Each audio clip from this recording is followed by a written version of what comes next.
தனுசு ராசி அன்பர்கள், இந்த தனுசு ராசி அன்பர்கள் வாழ்நாளில் எவ்வளோ பெரிய இடத்துக்கு போனாலும் பழசை அடிக்கடி டொக்கு டக்குன்னு மறந்துடுறீங்க. அந்த பழசை மட்டும் மறக்காமல் இருந்தீங்க அப்படின்னா இந்த 2026 உங்களுக்கு மிகப்பெரிய ஒரு நாளாக உங்களுக்கு வந்து அமையுதுங்க. வாழ்க்கையிலே நீங்கள் நினச்சி பார்க்க முடியாத சில வருடங்கள்லாம் இருக்குது அப்படின்னா அந்த மாதிரி உங்களுக்கு 2026 அமையுதுங்க. குடும்ப ரீதியான சிக்கல்கள் தீரக்கூடிய ஒரு நேரம். நீங்கள் ஏற்கனவே நீங்கள் பண்ண வருமானத்திலே நீங்கள் இது வரைக்கும் லைஃப்பில் சம்பாரிச்சதுலேயே அதிகமாக செலவு பண்ணணும்னு பார்த்தா மருத்துவ ரீதியான செலவுகள். அது உங்களுக்காக இருந்தாலும் சரி, உங்களோட ஃபேமிலிக்காக இருந்தாலும் சரி, உங்களோட தாய் தந்தைக்காக இருந்தாலும் சரி, ஹஸ்பண்டுக்காக இருந்தாலும் சரி, ஒய்ஃபுக்காக இருந்தாலும் சரி, குழந்தைங்களுக்காக இருந்தாலும் சரி, இதுக்கு தான் நீங்கள் வந்து அதிகமாக பயன்படுத்திருப்பீங்க. இந்த மருத்துவ ரீதியான செலவுகள்லேருந்து எப்படா வெளியே வருவோம் அப்படிங்கிற மாதிரிலாம் நீங்கள் யோசிச்சிருப்பீங்க பார்த்தீங்களா. இந்த 2026 உங்களுக்கு ஒரு விடிவு காலமாக இருக்கும். அதே போல் இந்த 2026 மிகப்பெரிய ஒரு ஆளுமை திறன் கொண்ட ஒரு ராசியாக இந்த தனுசு ராசிக்கு அமையுது. அதாவது வேலையில் ப்ரமோஷன், அதிக வருமானம், நிறைய ரெவென்யூ, உங்களுக்கு சேலரியில் இன்க்ரிமெண்ட் அது மாதிரி கிடைக்கும். ஓய்வூதியம் இல்லாதவர்களுக்கு ஓய்வூதியம் கிடைக்கக்கூடிய ஆண்டாக இந்த தனுசு ராசிக்கு இந்த வருடம் பிறக்குது. ஸோ இது நிறைய பேர் வந்து கேட்டுட்டு இருந்த சில விஷயங்கள் எல்லாமே இந்த வருடங்களில் வரக்கூடிய நாட்களில் அமைய இருக்கிறதுனால தனுசு ராசிக்காரர்கள் குலதெய்வ வழிபாடை கண்டிப்பாக பண்ணியாகணும். அதே போல் ஒரு சிலருக்கு சில எச்சரிக்கையான விஷயமும் இருக்குது. என்ன சார் எச்சரிக்கை அப்படின்னு பார்த்தீங்கன்னா, வண்டி வாகனத்தில் வேகமாக போகக்கூடியவங்களாம் நீங்கள் யோசிச்சே பார்க்க தேவையில்லை. ஸ்டெண்ட் பண்ணுறோம் அது மாதிரி பண்ணுறவங்களாம் நீங்கள் யோசிக்கவே தேவையில்லை, பார்த்து இருந்தே ஆகணும் அப்படிங்கிற ஒரு காலகட்டம். புதிய வாகனம் வாங்குறவங்க கொஞ்சம் யோசித்து தான் வாங்கணும். ஏற்கனவே நீங்கள் வந்து கார்லாம் நீங்கள் 2 வருஷத்தில் வாங்கியிருப்பீங்க. அப்படி வாங்கியிருக்கிறவங்க, ஏன்னா இந்த 2 வருஷம் கடந்த 2 வருஷம்லாம் உங்களுக்கு வீடு வாங்குகிற யோகம், கார் வாங்குகிற யோகம், நிலபலன்கள் வாங்குகிற யோகம், குழந்தை இல்லாத ஒரு குழந்தை பிறக்கக்கூடிய நேரம், திருமணமான நேரமெல்லாம் கடந்த ஒரு 2 வருடங்களாக இருந்திருக்கு. இனி வரக்கூடிய காலகட்டங்கள் அதை சரியாக மெயின்டைன் பண்ணுங்கிற ஒரு காலகட்டங்கள். வீடு வாங்கியிருக்கீங்க அப்படின்னா அந்த லோன்லாம் இப்போ கொஞ்சம் சரி பண்ணக்கூடிய ஒரு காலகட்டம். இல்லை லோக்கலில் கடன் வாங்கியிருக்கீங்க அப்படின்னா அந்த கடன் எல்லாத்தையுமே கொஞ்சம் சரி பண்ணக்கூடிய காலகட்டமாக வரக்கூடிய காலகட்டங்கள் அமையுது. அதே போல் இந்த ராசிக்காரர்கள் வண்டி வாகனம் வாங்கியிருந்தீங்க அப்படின்னா அந்த லோன் எல்லாத்தையும் மேனேஜ் பண்ணி பாதி லோனை வந்து கட்டக்கூடிய ஒரு காலகட்டமாக வரக்கூடிய காலகட்டங்கள் அமையுதுங்க. அதே போல் ஏற்கனவே திருமணம் நடந்தவர்கள் தற்போதைய நிலைமையில் ரொம்பவே பார்த்து வார்த்தைகள் எல்லாத்தையுமே கொஞ்சம் பயன்படுத்தும் போது கொஞ்சம் கோபம் வந்தாலும் அதை கொஞ்சம் சரியாக பயன்படுத்துறது ரொம்ப நல்லது. அதே போல் எதிர்பாலினத்தவர் மீது ஈர்ப்பு இருக்கும் சில ராசிகளில் இந்த தனுசு ராசி தற்போதைய நிலைமையில் சில ஈர்ப்புகள் வருவதற்கான காலகட்டமாக இருக்கிறதுனால கொஞ்சம் உறவுகளில் கொஞ்சம் பார்த்து இருந்துக்கிறது ரொம்பவே நல்லது. தேவையில்லாத ஒரு ஸ்ட்ரேஞ்சர் பேசுகிறாங்க அப்படின்னா அதெல்லாம் கொஞ்சம் அவாய்ட் பண்ணுறது ரொம்பவே நல்லது.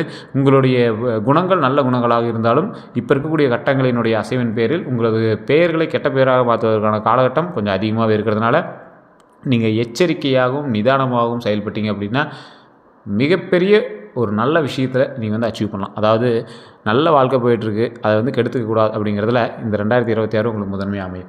அதே போல் இந்த தனுசு ராசிக்காரர்கள் வண்டி வாகனம் இப்போ புதுசாக எடுக்கிறீங்க அப்படின்னா கண்டிப்பாக ஜாதகத்தை பார்த்துட்டு எடுங்க. இந்த தடவை 2026 வண்டி வாகனத்தில் ரொம்பவே கவனமாக இருக்கணும் அப்படிங்கிறது ஒரு முக்கியமான ஒரு விஷயம். தொழிலில் முன்னேற்றம் இருக்குது, ப்ரமோஷன்ஸ் இருக்குது, நல்ல ஊதியமும் அதிகமாக கிடைக்கக்கூடிய வருடமாக இருக்குது. குடும்ப விஷயங்களில் மட்டும் கொஞ்சம் ஜாக்கிரதையாக இருக்கணும் அப்படிங்கிற ஒரு விஷயம் இருக்குது. மருத்துவ ரீதியான செலவுகள் உங்களுக்கு இல்லை அப்படின்னாலும் உங்களுடைய தாய் தந்தைக்கும் கொஞ்சம் பார்த்து நீங்கள் வந்து ஹேண்டில் பண்ணக்கூடிய இயராக இந்த இயர் இருக்குங்க. தொழிலில் நல்ல முன்னேற்றம் இருக்கிறதுனால தொழிலையுமே உங்கள் கவனத்தை கொஞ்சம் அதிகமாக செலுத்தணும். உங்களுக்கு போட்டி பொறாமைகள் உங்களுடைய கூட இருக்கக்கூடிய நண்பர்களாலேயே அதிகமாக இருக்கும். உங்களுடைய வேலை பார்க்குறவங்க, உங்கள் கூட இருக்கிறவங்க, எப்படி இவங்க மட்டும் அதிக சேலரி வாங்குறாங்க, எப்படி இவங்க மட்டும் அதிக இன்க்ரிமெண்ட் வாங்குறாங்க, எப்படி இவங்களுக்கு மட்டும் இது கிடைச்சது அப்படிங்கிற மாதிரி நிறைய பேர்கள் வந்து உங்கள் மேலே வந்து தேவையில்லாத கெட்ட பேர்கள் இருக்கிறதுனால வாய்ப்புகள் இருக்கிறதுனால கொஞ்சம் அந்த விஷயத்தெல்லாம் கவனமாக இருக்கிறோம். அதே போல் இந்த ராசிக்காரர்கள் மிகப்பெரிய ராஜதந்திரி. எப்பேற்பட்ட சூழ்நிலையில் உங்களை விட்டாலும் நீங்கள் அங்கேருந்து ஈஸியாக நீங்கள் வந்து மீண்டு வந்துடுவீங்க. இந்த ராசிக்காரர்களுக்கு எதிரிகளினுடைய சில விஷயங்கள் இருந்தாலும் மருத்துவ ரீதியான செலவுகளில் நீங்கள் கொஞ்சம் பார்த்துருக்கணும். அது உங்களுடைய எதிரியினுடைய கந்திஷ்டினால் கூட நடக்கலாம். இந்த மருத்துவ ரீதியான செலவுகள் உங்களுடைய தாய் தந்தையருக்கு நீங்கள் பண்ணுறீங்க அப்படின்னா ஏற்கனவே நீங்கள் நிறையவே உங்களோட தாய் தந்தையருக்காக பண்ணியிருப்பீங்க. உங்களோட வாழ்க்கையே நீங்கள் வந்து குடும்பத்துக்காக தான் வந்து ஸ்பெண்ட் பண்ணியிருப்பீங்க. உங்களுடைய தாய் தந்தையர் இருவரோட ஆரோக்கியத்தில் ரொம்ப கவனம் தேவை. மருத்துவ ரீதியான சில சிக்கல்கள் அவங்களுக்கு இருக்குது அப்படிங்கிறதுல நீங்கள் கொஞ்சம் கவனமாக இருந்துக்கணும். அதுக்கு தகுந்த மாதிரி உங்களுடைய செலவுகளை நீங்கள் வந்து செஞ்சு வச்சுக்கணும். அதே போல் இந்த ராசிக்காரர்கள், தனுசு ராசிக்காரர்கள், நீங்கள் தொழிலில் நீங்கள் முன்னாடி எடுக்கும்போது உங்களுடைய குலதெய்வ வழிபாடு பண்ணிட்டு தான் நீங்கள் வந்து தொழிலுக்கே போகணுங்க. நீங்கள் வந்து தனியாராக நீங்கள் வந்து பிஸ்னஸ் பண்ணிகிட்டு இருக்கீங்க, ஒரு கூட்டு தொழிலாக பண்ணுறீங்க அப்படின்னா உங்களுக்கு கூட்டு தொழில் ஓரளவுக்கு செட் ஆகும். இருந்தாலும் உங்களுக்கு வந்து சண்டை சச்சரவுகள்னால தேவையில்லாத நட்பு வட்டாரங்கள் வந்து உங்களுக்கு அடிக்கடி சண்டை வந்து வர ஆரம்பிக்கும். அதே போல் உங்களுக்கு நட்பு வட்டாரம் அதிகமாக இருக்கிறதுனால நீங்கள் ஒரு இடத்துல வேலை பார்க்குறீங்க அப்படின்னா உங்களுடைய வேலையும் மற்றவங்க வந்து ஷேர் பண்ணி பண்ணுற அளவுக்கு உங்களோட நட்பு வட்டாரங்கள் அதிகமாக வளர்த்துக்குவீங்க.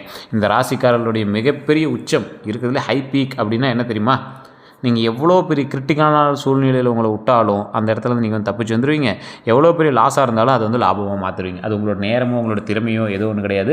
நீங்கள் வந்து எல்லாத்தையுமே வந்து ஈஸியாக டேக்கிள் பண்ணி நீங்கள் வந்து மேலே வந்துடுவீங்க. இந்த ராசிக்காரர்களுக்கு, அதாவது தனுசு ராசிக்காரர்களுக்கு திருமணம் ஆகாதவர்களுக்கு திருமணம் நடப்பதற்காக ஒரு அருமையான காலகட்டம் 2026 மேக்கு மேலே உங்களுக்கு இன்னுமே சூப்பராக இருக்குது அப்படின்னு சொல்லலாம். அந்த முன்னாடி இருக்கக்கூடிய மே வரைக்கும் நீங்கள் வந்து விட வேண்டாம், ஸ்டெப் எடுங்க. ஸ்டெப் எடுத்தீங்க அப்படின்னா அமையக்கூடியது மேவுக்கு மேலே அமையும். நீங்கள் அப்போ தான் ஸ்டார்ட்டே பண்ணணும் அப்படின்னு நீங்கள் வந்து ஃப்ரீயாக விட்டுறாதீங்க. நிறைய பேர் பண்ணக்கூடிய தப்பே இதுதான். நீங்கள் ஸ்டெப் எடுத்தீங்க அப்படின்னா தான் அந்த காலகட்டங்கள் உங்களுக்கு அந்த ஈர்ப்பு வந்து கொடுக்கும். அதாவது இது வந்து ஒரு லா ஆஃப் அட்ராக்ஷன் சொல்லுவாங்க. நீங்கள் எந்த அளவுக்கு நீங்கள் ஸ்டார்ட் பண்ணுறீங்களோ அந்த அளவுக்கு தான் வந்து அது உங்களை தேடி வந்து கிடைக்கும். அதே மாதிரி திருமணமாகி குழந்தை இல்லாத தம்பதிகள் கண்டிப்பாக வந்து மேல்மலையனூர் கோயிலுக்கு போயிட்டு வாங்க. திருவண்ணாமலை மேல்மலையனூர் கோயிலுக்கு போயிட்டு பழனியில் கீழே திருஆவினங்குடி இருக்குது பார்த்தீங்களா, திருஆவினங்குடியில் வழிபட்டு மேலே பழனியில் வழிபட்டு வாங்க. இது ரொம்ப ரொம்ப ரொம்ப ரொம்ப நல்லது. நிறைய பேருக்கு தெரியறதில்ல. ஃபஸ்ட் நான் சொல்கிறது நல்லா ஞாபகம் வச்சுக்கோங்க. திருவண்ணாமலை வழிபாடு, மேல்மலையனூர் வழிபாடு, பழனியில் கீழே இருக்கக்கூடிய திருஆவினங்குடி வழிபாடு, அதற்கு மேலே இருக்கக்கூடிய பழனியில் இருக்கக்கூடிய மேலே இருக்கக்கூடிய பாலதண்டாயுத சுவாமியோடைய வழிபாடு. நிறைய பேருக்கு இந்த பாலதண்டாயுத சுவாமியோடைய வழிபாடு அப்படிங்கிறது எப்படின்னு தெரியறதில்ல. போகர் வழிபட்ட பாலதண்டாயுத சுவாமி அப்படிங்கிறவர் மிகப்பெரிய ஒரு மனித தெய்வம் அப்படின்னே சொல்லலாம். அதாவது போகர் வந்து ஒரு மிகப்பெரிய கெமிக்கல் இன்ஜினியர், நான் நிறைய வீடியோலாம் போட்டிருப்பேன். மேலே இருக்கக்கூடிய பாலதண்டாயுதபாணி வந்து ஒரு மனித தெய்வமாக அங்கே வந்திருக்கார். மிகப்பெரிய நோய்களை குணப்படுத்தக்கூடிய மருந்துகள் நவபாஷாணத்தை வந்து ஒரு சிலையாக உருவாக்கி அங்கே வச்சு வழிபட்டுருக்காங்க. ஒரு குறிப்பிட்ட நாட்களில் நேரமாக போனீங்க அப்படின்னா மேலே இருக்கக்கூடிய சந்தனம் தருவாங்க, கௌபீன தீர்த்தம் தருவாங்க. கௌபீன தீர்த்தம்னா சாமி மேலே அபிஷேகம் பண்ண தீர்த்தத்தை வந்து பால் வந்து காலையில் வந்து கொடுப்பாங்க. அது மேலே வந்து கௌபீன தீர்த்தம் வந்து வடிஞ்சு வந்திருக்கும். அதை வந்து எக்ஸ்ட்ராக்ட் பண்ணி உங்களுக்கு வந்து கொடுப்பாங்க. அதெல்லாம் மிகப்பெரிய நோய் தீர்ப்பு மருந்து அப்படின்னு சொல்லுவாங்க. இப்போ நிறைய பேர் சாமி மேலே வேக்ஸ் தடவிருக்காங்க. அதெல்லாம் உண்மையில்லை, அது நிறைய பேர் சொல்லிட்டு இருக்காங்க.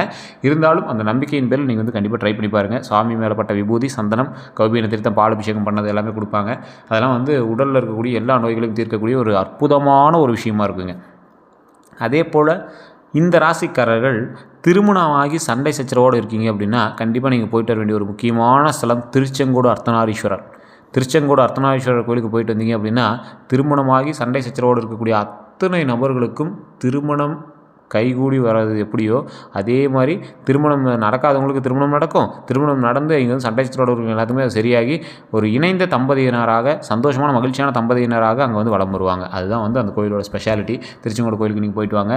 மற்றவர்கள் சார் கட்டத்தின் பால் நிறைய நம்பிக்கை இருக்குது, ஆனால் பக்கத்தில் இருக்கக்கூடிய ஜோதிடர்கள்ட்ட கொடுத்தா நிறைய பேர் வந்து சரியான ஒரு தகவல் சொல்கிறதில்ல அப்படிங்கிறவங்க கீழே டிஸ்கிரிப்ஷனில் நம்பர் கொடுத்துருக்கேன். அந்த நம்பருக்கு நீங்கள் ஃபோன் பண்ணி பேசி தெரிஞ்சுக்கலாம். உங்களுடைய நேரங்களை நான் வீண் பண்ணுறதில்ல. அதனால தான் நான் வந்து தெளிவாகவே எல்லாமே எக்ஸ்பிளைன் இதிலே பண்ணிடுறேன். ஆனால் இப்போவும் ஓப்பனாகவே சொல்கிறேன். இப்போ நான் சொல்கிறது எல்லாமே பொது பலன். நிறைய பேருக்கு வந்து படிக்கிறதில்ல. காரணம் என்ன அப்படின்னா உங்களுடைய ராசி மட்டும்தான் தனுசு, அதுக்கு மேலே உங்களோட லக்கினம் வேறு, உங்களோட நட்சத்திரம் வேறு, உங்களோட தசாபுத்தி வேறு, இது மாதிரி நிறைய விஷயங்கள் உங்களுக்கு வந்து வேறுபாடுகள் இருக்குது. அதனால் உங்களுக்கு வந்து நிறைய வந்து மேட்ச் ஆகிறதில்ல அப்படின்னு சொல்கிறாங்க. ஸோ அதனால் நாங்கள் வந்து தெளிவாகவே இதில் ஓப்பனாகவே சொல்லிடுறோம். உங்களுடைய பிறந்த தேதி, பிறந்த நேரம், பிறந்த ஊர், இது 3 இருந்தது அப்படின்னா உங்களுடைய எக்ஸாக்ட் கட்டத்தை போட்டு அந்த கட்டத்தின் வழியாக உங்களுக்கு தசாபுத்தி எப்படி இருக்குது அப்படிங்கிறத கால்குலேட் பண்ணி தான் இந்த டைமில் உங்களுக்கு இது நடக்கும் அப்படிங்கிறது ஈஸியாக சொல்லிடலாம். தனுசு ராசிக்கு எந்த இடத்துல நீங்கள் அரசியலுக்கு மூவ் ஆனீங்க அப்படின்னா உங்களுக்கு வந்து செலக்ட் ஆவீங்க. தற்போது நிலைமையில் அரசியல் சார்ந்த விஷயங்கள் உங்களுக்கு எப்படி இருக்கும், உழைப்பில் ஊதியம் உங்களுக்கு எப்படி கிடைக்கும், நீங்கள் எது போனாலும் சின்ன சின்ன தடைகள் நடக்குது அப்படின்னா அந்த தடைகள் எப்படி நிவர்த்தி பண்ணுறது, உங்களுடைய முன்னோர்களை சாபத்திலேருந்து நீங்கள் எப்படி வெளியே வருது, நிலம் சேராதவர்களுக்கு எப்படி நிலம் சேர்றது, அதே மாதிரி நகை வாங்குறதுக்கு நிறைய பேருக்கு லக் இருக்கும், ஆனால் காசு இருக்காது, ஆனால் ஈஸியாக இங்கே வந்து நகை வாங்கிடுவாங்க. நிறைய பேருக்கு வந்து காசு இருந்தும் இங்கே வந்து நகை வாங்க முடியாமல் வேறு இதுக்கு செலவாகிட்டே இருக்கும். ஸோ அது மாதிரி நகை வாங்குவதற்கு என்னெல்லாம் வந்து பிளான் பண்ண முடியும், இது எல்லா விஷயங்களுமே வந்து பார்த்திங்கன்னா அக்யூரேட்டாக வந்து உங்களுக்கு தெளிவாக சொல்லிடுவாங்க கீழே இருக்கக்கூடிய நம்பரில் இருக்கிறவர்கள். அது என்ன சார் கீழே இருக்கக்கூடிய நம்பரில் இருக்கிறவர் யார் சார் அவருன்னு கேட்டிங்கன்னா 200 ஜோதிடர்களுக்கு ஜோதிடம் கற்றுக் கொடுத்த குரு, அதாவது ஆசான் அப்படின்னு சொல்லுவாங்க. சமீபத்தில் மிகப்பெரிய ஒரு நடிகர், ஒரு 15 நடிகர்களுக்கு மேலே ஜோதிடம் பார்க்கக்கூடியவர்.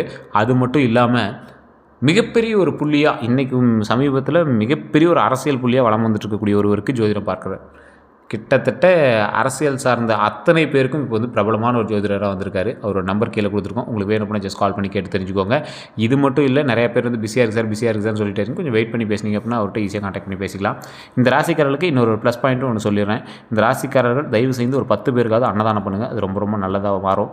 உங்களுடைய குலதெய்வத்திலையோ அல்லது உங்களுடைய இஷ்ட தெய்வங்களுக்கோ அங்கே போயிட்டு ஒரு தயிர் சாதமோ, தக்காளி சாதமோ, லெமன் சாதமோ, இது எல்லாமே நீங்கள் வந்து அசால்ட்டாக ஒரு வீட்லேயே நீங்கள் வந்து செய்யலாம் பார்த்தீங்களா, அந்த மாதிரி செஞ்சு ஒரு சின்ன கப்பு ஒரு இலை, ஒரு வாழை இலை கிழிச்சு அதில் ஒரு 10 பேருக்கு கொடுக்குற அளவுக்கு சின்ன சின்னதாக கொடுத்து கூட அங்கே ஒரு 10 பேருக்கு நீங்கள் வந்து அன்னதானம் பண்ணுங்கள். அது ரொம்ப ரொம்ப நல்லது. உங்களுடைய பாவங்கள் தீர்ப்பதற்கு அன்னதானத்தை தவிர வேறு ஒரு வழியே கிடையாது. இந்த ராசிக்காரர்கள் மெய்மறந்து வாழக்கூடிய ஒரு ராசிக்காரர்கள். அவங்க வந்து ஆட்டோமேட்டிக்காக கடவுளே வந்து வழி நடத்துவீங்களே. அப்போ நீங்கள் என்ன பண்ணணும்? கடவுளே வழி நடத்துது அப்படின்னா நீங்கள் செய்யக்கூடிய ஒரே விஷயம் என்னது? உங்களுடைய நம்பிக்கையின் பேரில் நீங்கள் வந்து எதை செஞ்சாலும் கடவுள் வந்து நமக்கு துணை இருக்கும் அப்படிங்கிறதுனால அதை கொஞ்சம் பொறுமையாக பொறுத்து செய்யணும். உங்களுக்கு எதை செய்தாலும் கண்டிப்பாக ஜாதகம் பார்த்து செய்யணும். உங்களோட குலதெய்வ வழிபாடு பண்ணணும். வண்டி வாகனங்களை கவனமாக இருந்துக்கணும். உங்களுடைய சொத்து மதிப்புகள் இந்த மாதிரி டாக்குமெண்ட் சம்மந்தப்பட்டமான விஷயங்கள்லாம் நீங்கள் கொஞ்சம் கவனமாக பண்ணிங்க அப்படின்னா இந்த ஆண்டு உங்களுக்கு சிறப்பான ஆண்டாக 2026 அமையுதுங்க. அதுலேயும் சின்ன சின்ன தடங்கல்கள் உங்களுக்கு இருக்குது அப்படிங்கிற பட்சத்தில் தயவுசெய்து ஜாதகத்தை பார்த்து பண்ணுங்கள். சார் உங்களோட லோக்கல் ஜாதகத்திலே இருக்கார் சார், நான் பார்க்குறேன் அப்படின்னா தயவு செஞ்சு அங்கே பாருங்கள். இல்லை சார் லோக்கலில் வந்து சரியாக ஒன்றும் பார்க்கல, கொஞ்சம் ஒரு சாட்டிஸ்ஃபேக்ஷன் கிடைக்கல அப்படிங்கிறவங்க கீழே இருக்கக்கூடிய நம்பர்